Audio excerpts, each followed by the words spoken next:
Hello friends, welcome to my channel. तो part 2 के starting में सियुची बोल देती है मैं ही मिसेस फेंग हूँ। वो सोचती थी लोग फेंगलेंग को बहुत बुरा भला बोलेंगे, लेकिन वहाँ स्टेज पे बहुत सारे लड़की वेडिंग ड्रेस में आने लगते हैं और सभी यही बोल रहे थे कि नहीं हम हैं मिसेस फेंग, नहीं हम हैं मिसेस फेंग। सियुची फिर भी बोलती है नहीं मैं हूँ मिसेस फेंग। वो समझ नहीं पाती यहाँ चल क्या रही है। वो बोलती है फेंगलेंग मैं तो अभी कुछ ही दिनों से तुमसे अलग थी और तुमने इतने सारे लड़कियों से शादी कर ली।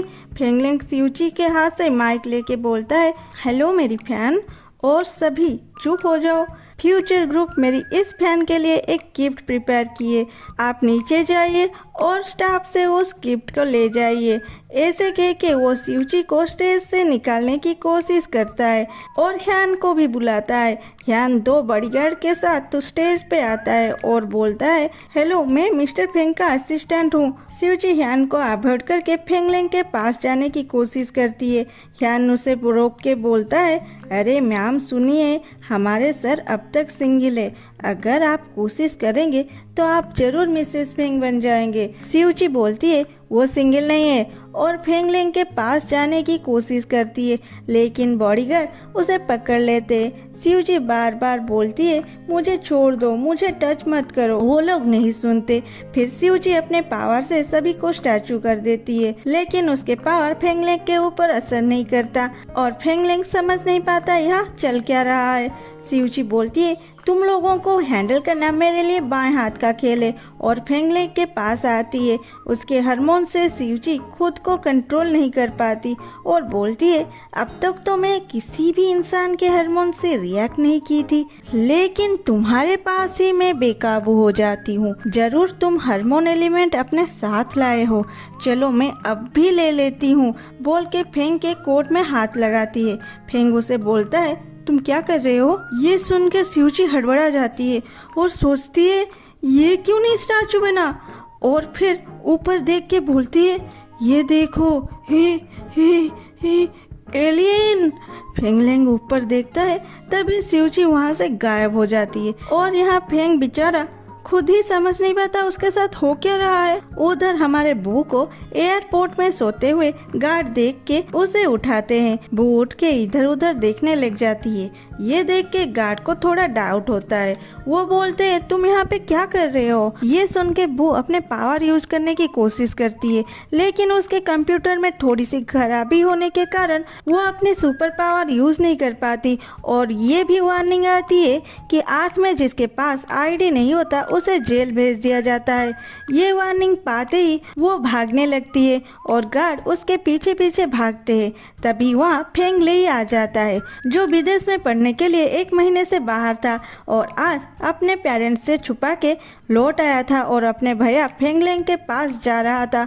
वो गार्ड को देख के सोचता है क्या मैं लौट आया हूँ, ये बात इतने जल्दी मेरे पेरेंट्स को पता चल गया और वो मेरे पीछे पुलिस भी भेज दिए। ये सोच के वो भागने लगता है। फिर वो बू जहाँ छुपी थी वहाँ छुप जाता है और बू को बोलता है तुम कितनी फास्ट हो, मैं तो मेरी माँ से छुप रहा हूँ और तुम। बू बोलता है उनसे जो यूनिफॉर्म में है। फेंगलेई बोलता है वो तुम्हें ढूंढ रहे हैं और भाग मैं रहा हूँ। फिर वो दोनों दूसरे जगह पे छुप जाते हैं। वो दोनों एक दूसरे के बहुत करीब थे। कुछ देर के बाद फेंगलेई बोलता है मैं देख के आता हूँ वो लोग कहाँ है, और चला जाता है। इधर भागने के वजह से बू की टेम्परेचर बढ़ जाती है और वो फिर से कछुआ बन जाती है। फेंगलेई बोलता है कोई नहीं है चलो चलते हैं, लेकिन बू नहीं थी, सिर्फ एक छोटी सी कछुआ थी।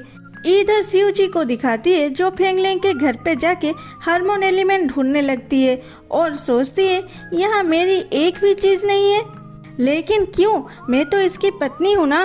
फिर फेंगलेंग के फोटो में दाढ़ी मूंछ बना देती है और पूछती है सच बोलो तुमने वो एलिमेंट कहाँ छुपाया है। तभी फेंगलेंग आता है। वो सारे बिखरे चीजों को अपने पावर से पहले जैसे करके छुप जाती है और चुपके से फेंगलेंग को ड्रेस चेंज करता देखती है। उतने में वो चुप नहीं रहती, फेंगलेंग को नहाते हुए भी देखती है। वो तो पूरा ब्लू पिक्चर को एंजॉय कर रही थी। तभी उसे अपने मिशन के बारे में याद आती है और वो उदास होके उस एलिमेंट को ढूंढती है। फेंगलेंग के आने से वो फिर से छुप जाती है और फेंगलेंग के सोने के बाद एक टिश्यू को अपने नाक में डाल के फेंगलेंग को अच्छे से स्कैन करती है। फेंगलेंग नींद में उस पे हाथ और पैर रख देता है और शिवजी हार्मोन के स्मेल से बेकाबू होके वहीं पे सो जाती है। सुबह फेंग उठ के देखती है कोई उसके चेस्ट पे हाथ घुमा रही है। वो झट से उठ के शिवजी को बेड से धक्का दे के पूछता है, कौन हो तुम? शिवजी बड़े अक्कड़ के साथ बोलती है, और कौन? तुम्हारी पत्नी शिवजी। फेंग पूछता है, तुम मेरे रूम में कैसे आए? शिवजी उसे गाली करने लग जाती है, अच्छा मैं मेरे घर में भी नहीं आ सकता और तुमने मेरी चीजों को कहाँ छुपा दिए और फिर ऐसे बिहेव कर रहे हो जैसे मुझे जानते नहीं हो।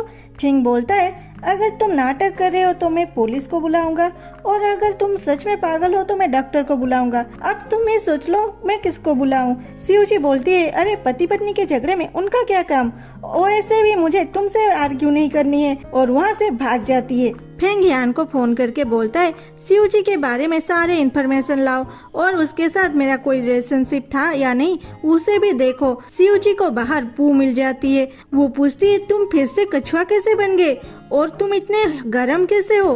बू एयरपोर्ट में क्या हुआ था सारे बातें शिवजी को बोलती है। फिर शिवजी बोलती है, मुझे भी इसके घर में वो एलिमेंट नहीं मिली इसलिए मैं इसके ऑफिस में जा रही हूँ। बू अपने सिस्टम से सर्च करके बोलती है, आज 2018 अक्टूबर 10 है और 8 बज रहे हैं। 9 बजे ऑफिस में लोग आ जाएंगे, हमारे पास सिर्फ 1 घंटा है। शिवजी बोलती है, अरे तुम पागल हो गए हो क्या? अब 2021 चल रहा है और तुम बोल रहे हो 2018। तभी सामने एक बोर्ड में 2018 लिखा हुआ था। इसे देख के वो दोनों टेंशन में आ जाते हैं, ये क्या हो रहा है हमारे साथ। अब आगे क्या होगा देखते हैं अगले एपिसोड पे। और हाँ, ये एपिसोड कैसी लगी जरूर बताना। फिर मिलते हैं, बाय बाय।